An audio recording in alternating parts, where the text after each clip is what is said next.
ഗാസയുടെ ഭാവി തന്നെ നിശ്ചയിക്കുന്ന നിർണായക മണിക്കൂറുകൾക്ക് മുൻപായി ലോകരാജ്യങ്ങൾ അടിയന്തരമായി തങ്ങളുടെ പൗരന്മാരെ ഒഴിപ്പിച്ചുകൊണ്ടിരിക്കുകയാണ്. കരയുദ്ധത്തിനായി 1 ലക്ഷത്തോളം വരുന്ന ഇസ്രായേലി സൈന്യം ഗാസയ്ക്ക് സമീപം എത്തിക്കഴിഞ്ഞു. ഒന്നൊന്നായി പുറത്തു വന്നുകൊണ്ടിരിക്കുന്ന ഹമാസ് തീവ്രവാദികളുടെ മനസാക്ഷിയെ നടുക്കുന്ന ക്രൂരതകളിൽ ലോകം നടുങ്ങിയിരിക്കവെയാണ് ഇസ്രായേൽ സർവ്വസന്നാഹങ്ങളോടെ ഗാസയിലേക്ക് കരയുദ്ധത്തിനായി നീങ്ങിക്കൊണ്ടിരിക്കുന്നത്. ഏറ്റവും ഒടുവിൽ സംഗീത പരിപാടി നടന്ന സ്ഥലത്തുനിന്നും 200-ലേറെ ഇസ്രായേലി പൗരന്മാരുടെ മൃതശരീരങ്ങൾ കണ്ടെടുത്തുവെന്ന വാർത്തയാണ് പുറത്തുവരുന്നത്.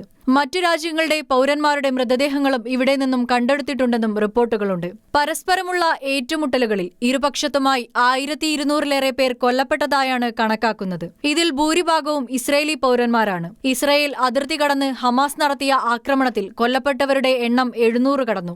ഇസ്രായേൽ ഔദ്യോഗികമായി യുദ്ധം പ്രഖ്യാപിച്ചതിന് പിന്നാലെയാണ് മേഖലയിൽ അമേരിക്കയുടെ സൈനിക നീക്കങ്ങൾ ആരംഭിച്ചിരിക്കുന്നത്. American president Joe Biden Israel പ്രധാനമന്ത്രി ബെഞ്ചമിൻ നെതന്യാഹുവുമായി ഫോണിൽ ബന്ധപ്പെട്ടതിന് പിന്നാലെയാണ് സൈനിക നീക്കം തുടങ്ങിയ വിവരം അമേരിക്ക സ്ഥിരീകരിച്ചത്. ഇസ്രായേലിന് അമേരിക്കയുടെ സൈനിക സഹായം നൽകി തുടങ്ങിയെന്ന് ബൈഡൻ അറിയിച്ചു. വരും ദിവസങ്ങളിൽ കൂടുതൽ സൈനിക സഹായം അമേരിക്ക ലഭ്യമാക്കും. ഭീകരവാദത്തിനെതിരെ എല്ലാ രാജ്യങ്ങളും ഒരുമിക്കണമെന്നും ബൈഡൻ പറഞ്ഞു. US നേവിയുടെ USS ജെറാൾഡ് ഫോർഡ് എന്ന യുദ്ധക്കപ്പൽ മെഡിറ്ററേനിയൻ സമുദ്രത്തിലേക്ക് തിരിച്ചു. ആണവശേഷിയുള്ള വിമാനവാഹിനി കപ്പലാണ് USS ജെറാൾഡ് ഫോർഡ്. ഇറ്റലിയുടെ സമീപത്തായിരുന്ന കപ്പലാണ് ഇസ്രായേലിനടുത്തേക്ക് നീങ്ങുന്നത്. ലബനനിലെ ഹിസ്ബുള്ള പോലെയുള്ള തീവ്രവാദ സംഘങ്ങൾ ഇസ്രായേലിനെതിരെ അണിനിരക്കുന്ന നീക്കം തടയാൻ ഉദ്ദേശിച്ചുള്ളതാണെന്നും അമേരിക്കയുടെ നടപടിയെന്ന് പെന്റഗൺ വ്യക്തമാക്കി. 130 ഇസ്രായേൽ പൗരന്മാർ തങ്ങളുടെ കസ്റ്റഡിയിലുണ്ടെന്ന് ഹമാസും ഇസ്ലാമിക് ജിഹാദും വ്യക്തമാക്കി.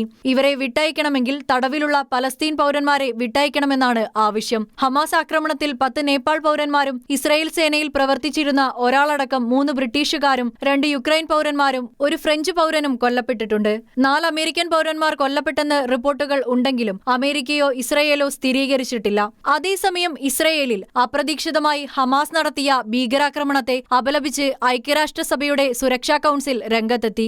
സമാധാനത്തിനായി ലോകരാജ്യങ്ങൾ ഒന്നിക്കണമെന്ന് UN രക്ഷാസമിതി ആവശ്യപ്പെട്ടു. വിഷയത്തിൽ ധാരണയിൽ എത്താനായിട്ടില്ലെന്നും UN